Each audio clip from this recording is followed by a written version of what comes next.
Mexicans or Chinese that are being brought over to work in sweatshops, freeing them from slavery. I mean, there's a lot of ways that we could look at that. My point is that our religious traditions need to be filtered through enlightened minds. And that's not an easy thing to do. So I would argue that religion, I would put it on the top of the list of the 3 most dangerous things in the world. Religion is very dangerous. I would put at the top of the list political certitude, which is the type of utopianism that political people tend to believe that my way or the highway, this is the only way to go, whether it's Marxism or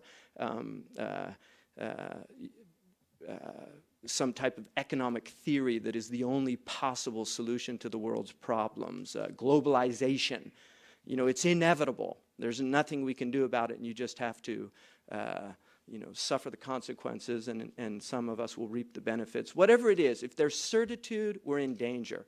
And I don't believe that you cannot be certain about your faith, but I think it's necessary for you to be uncertain about your own understanding of that faith. And so we need a lot more fallibilism in our religious traditions. We need people to understand that we're very limited as human beings. Every one of us has a lens through which we're looking at the world based on our cultural baggage, based on our backgrounds, based on where we went to school. My experience from an African American who grew up in the inner city of Philadelphia is very different. He's looking at the world through very different eyes. I'm actually always amazed at how, you know, when I see white racists, I always want to say to them, what's wrong with you? You know, I mean, why are you so angry? Because the majority of African Americans that I know, I'm amazed at the fact that they're so forgiving. When you look at the history of this country, it's stunning. It's quite stunning to see that. But you see these really angry white people, and you're just wondering, like, what's your problem? You know, who aggressed on you? Who put you in chains and brought you over from Scotland or wherever you came from? You know, so we have to recognize that we have a serious problem in certitude, in this absolute. And I would say the third major problem that we have is cynicism, because I really feel that it's very easy to become cynical. And I want to remind you all, this country was founded on extraordinary ideals. The men who articulated those ideals did not necessarily practice them, as is the wont of all men, whether great or less than great. But they did have ideals. And I am not cynical to believe that they didn't believe in those ideals. And I think what's extraordinary, after 200 years, many of those ideals are becoming much more common. And we have to understand the immense strides that we have made.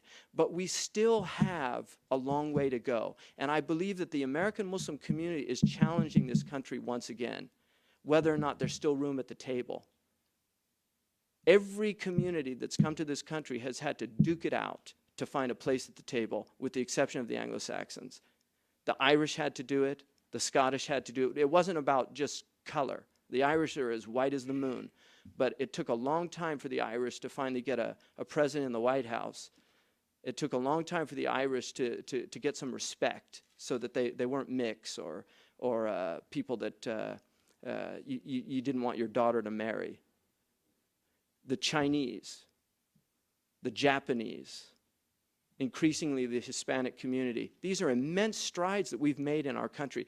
The Muslims, I believe, are challenging that table once again. You know, once you get to the table, there's not necessarily going to be, you know, the manners that you would want or expect, but you're at the table. You have a right to the same food that everybody else is eating. And I think in many ways, the Muslim American community is a unique community. It's the single most successful immigrant community in the history of the United States, with the possible exception of the Hindu community, because they came in here after the wave of civil rights. Medgar Evers had to die. Martin Luther King had to die in order for them to really sit at that table. But they came here, and now they're being pushed a little bit, and they're struggling. So I think the onus is on our community to rise up to the occasion. You know, we need to duke it out a little bit, as civil as possible. But we do need to establish our place at the table. But I also hope that the people that are already sitting at the table can recognize there's plenty of room at the American table for the other. There's plenty of room. And it only enriches the conversation. It only enriches the experience. And on top of it, you get a lot of good Muslim food that's gonna be added. You're gonna get curries and falafels and hummus and baba ganoush, and so the Muslims have a lot to bring to that table. And I'm looking forward to it. I'm very excited about it, and I really hope that there's a very bright future for the Muslim community in this country. And finally, I would be remiss if I didn't say this. I really think that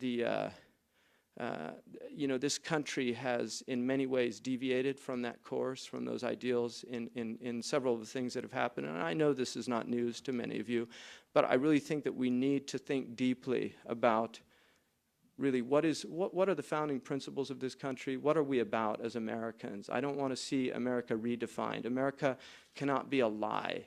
America is a broken promise that needs to be restored. We don't want the rest of the world to see us as a lie, that we talk about freedom, we talk about civil liberties, we talk about human rights, but we don't practice them with others. I don't want to see that happen. We need to end rendition. We need to end torture. Torture, the Prophet Muhammad said that he prohibited torture 1,400 years ago. The textbooks that I studied that were written over 1,000 years ago, Imam Majid, the Maliki textbooks, it's prohibited to torture somebody to elicit information from them. Human dignity is one of the 6 things that are preserved in Islam. And that is the reason why there's a prohibition of torture, because it denigrates human dignity. And human dignity transcends race, it transcends gender, it transcends creed. Human dignity is inherent in every single person that's walking on the face of the earth. They're entitled to have their dignity respected. And torture is something that denigrates human dignity.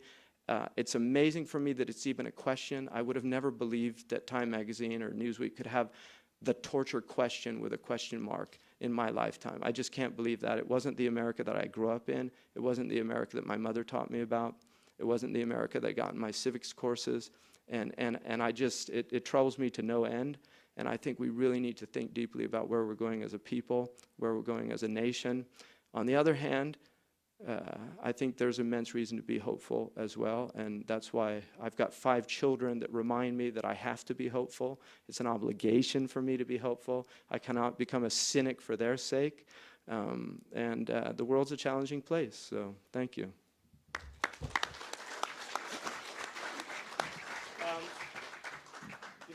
Can we hear it again for J. Douglas Holliday?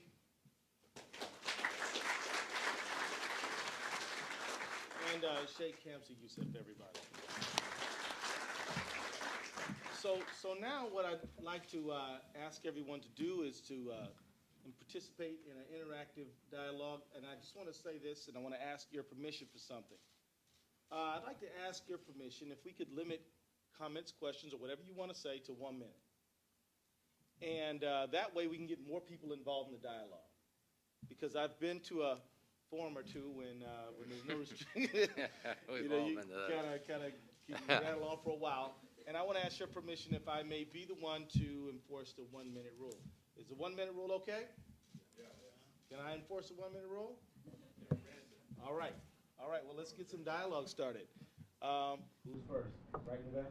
Well, I'm looking for the dialogue. I just to react to some of your comments. I think that there was some historically misleading statements. Okay. Many of the Scots were driven out of Scotland by ethnic cleansing by the Brits. They were truly a victim of ethnic cleansing. My grandparents fled the Catholic. Yeah, they were Scots who fled the Catholic persecutions. I know about that.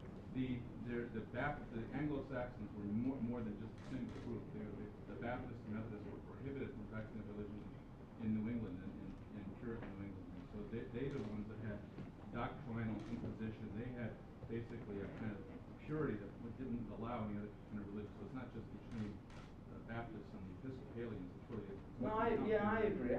So anyway, I just think you need to clarify that, and I'll just shut up because I know that history. The Germans. I'd rather have dialogue than long speeches. Yeah, no, this is a difficult forum. These are almost dissertation topics. Just a little off. Well, I think it's more an interpretation, but I mean, the Unitarians were also suffered from that. The Quakers, there are many religious strains here. There were German Protestants. You know, it's a complicated history. I agree. So, you know, if I stand corrected, I stand corrected. But right here. You mentioned something at the end about what you learned in your civics class, and I'm always troubled by the fact that we are losing more and more of our civics education. And so I'm wondering your thoughts as a religious leader, as someone who's involved with the business community, as a member of Congress, what your thoughts are about the current state of civics education in America and what we as a collective body can do to improve it. Yeah, I mean, I think we probably all agree that, I mean, I think we have lost something so fundamental to who we are and how we're raising children, and as a result, I mean, I remember reading an article once that said if we don't know which side, most kids in America didn't even know which side we were on in World War II. If we don't know that, by extension you say, what is there worth living for, dying for, all these things. So I think it's fundamental. I think it's kind of a reflection of the whole crisis in education today in so many ways. And you know, obviously we've got to do something about it. The what is a real question when you look at so many schools now. Education isn't going on, it's just about stabilizing the patients so that people don't get killed. So you're saying, how did we get here? You know, so I think there's lots of issues. The schools have become the repository of all the craziness in our culture, and how we restore some civility there. I think I think part of it is we've got to learn how to help people live with differences, whatever they are. It's not just interfaith, it's just, you know, all kinds of differences. And I think that's what America is about, this melting pot, e pluribus unum. But I think that's just one little piece of the mosaic. Let me just make some really controversial comments here. Kids are smart. They want to learn. And I don't care, the poorest of the poor or the most wealthy kids, they all would love to know these fascinating little nuggets that have been dropped all over this table just in the last few minutes. Our problem is we are not challenging these kids. We are not connecting their world to what they should know. We're not helping them interpret reality. And too often, as I think has been already said, we look at schools as places to warehouse, and we don't look at them as places to really challenge and engage kids. I think there's a certain fear that if we truly democratize education and make it effective, we're going to have sort of an outpouring of too many smart people, and that threatens some people's concept of privilege. And so, there you go. But there's a very interesting website of 19th century textbooks from high schools in the United States. And the earliest civics book that I could find was from the 1830s. And I was really struck by how anti-government the viewpoint in the book was, really warning people about the dangers of government, the encroachment of government on civil liberties and things like that, and really to be warned about that. So I thought that was very fascinating.